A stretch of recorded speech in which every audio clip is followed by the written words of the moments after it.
All right, y'all, we're back here again with sermon recap part 2. Okay, let's continue it up. All right, so let's continue back into our notes. All right, now, guys, right here, picking up part 2. Right here, I got next to my notes. All right, the truth can keep you out of the trap. The truth can keep you out of the trap, y'all. Listening to the truth, listening to God, right? God's thoughts instead of our thoughts can keep us out of that trap that the enemy might be trying to plant, right? Enemy might be trying to plant, let's say, a claymore, right? Let's listen to God, right? Walk by faith, not by sight, okay?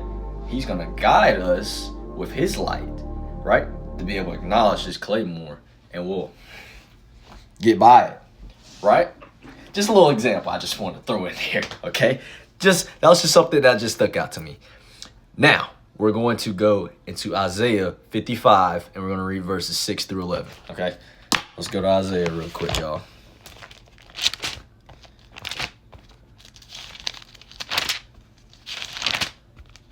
All right, Isaiah 55, my bad. All right, let's read it. Starting at verse 6, y'all. Seek the Lord while he may be found. Call to him while he is near. Let the wicked one abandon his way, and the sinful one his thoughts. Let him return to the Lord, so he may have compassion on him, to our God. For he will freely forgive. For my thoughts are not your thoughts, and your ways are not my ways. This is the Lord declaration. For as heaven is higher than earth, so my ways are higher than your ways, and my thoughts than your thoughts. Are y'all hearing this? And we did this we might have did this for a daily motivation, daily verse, but boy, y'all hearing this? Y'all hearing this again? Like, come on, let's continue. Verse 10. For just as rain and snow fall from heaven and do not return there without saturating the earth and making it germinate and sprout and providing seed to sow and food to eat, so my word that comes from my mouth will not return to me empty, but it will accomplish what I please and will prosper in what I send it to do. That's some powerful scripture right there, boy. I need to read Isaiah. Like, there's been some good stuff from Isaiah, y'all. Like, sheesh. But anyways, what I got next on my notes, y'all. Just because I think it doesn't mean I have to be it, right? You might have thought process of where you think your life is going to go, right? You might have thought process of how this is going to plan out, or how that person's going to plan out, or maybe how my family's going to play out. But are you allowing God to sprinkle in those thoughts, y'all? Are you allowing God to sprinkle in that thoughts with your family, thoughts about those friends, right? Thoughts about those plans, which are not your plans, it's his plans, right? Jeremiah 29:11, right? He has the future for our plans, right? We got to put that full trust in him. We got to put that full faith and trust in him, seek in him, right?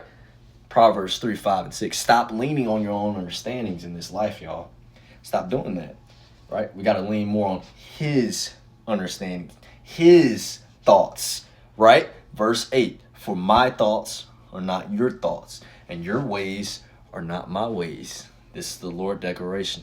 For as heaven is higher than earth, so my ways are higher than your ways, and my thoughts and your thoughts. Okay? His thoughts are higher than our thoughts. So let's humble ourselves to believe that, right? Stop having that pride issue you got today. Stop doing it. Stop doing it, okay? Because you're not doing this life. This thing called life. Oh my goodness, I know where I'm going again. Come on, y'all. It's about to come back up again. Come on, y'all. John 14. He's the way, the truth, the life. It's not our life, it's his life. Y'all, he's control of our life. You're not in control of your own life. When are we going to learn that? He's the way, the truth, the life. Man, I gotta get a poster of that, y'all. Because I gotta get a poster of that. Because that reminder is just, it's everything, y'all. It's everything, right? Just instant, humble, right there. Humble right there. Right there, y'all. Man, just, whew. Whew. So, but yeah, but yeah, just what I was saying though. But I said just because I think it doesn't mean I have to be. You can drop that thought. Drop that thought, right? Drop that thought. Allow a God thought to drop in. Okay. So boom. This is where we're gonna go here. Oh my goodness, y'all! This one was so good. Where I've been talking about the God dropping and God thought. Look what he did right here. What the pastor did right here. So God. So you're wondering, right? How is us dropping a thought, and God drops a thought, right? So he did a great example right here. Listen to this. So drop your thoughts so God can drop a thought, right? Boom. Airdrop, y'all. Think about airdrop. What does airdrop do? It's like it drops something to you, right? Your phone, you do a phone and you airdrop something to you. Think about that with your thoughts, right? God is airdropping a thought to you.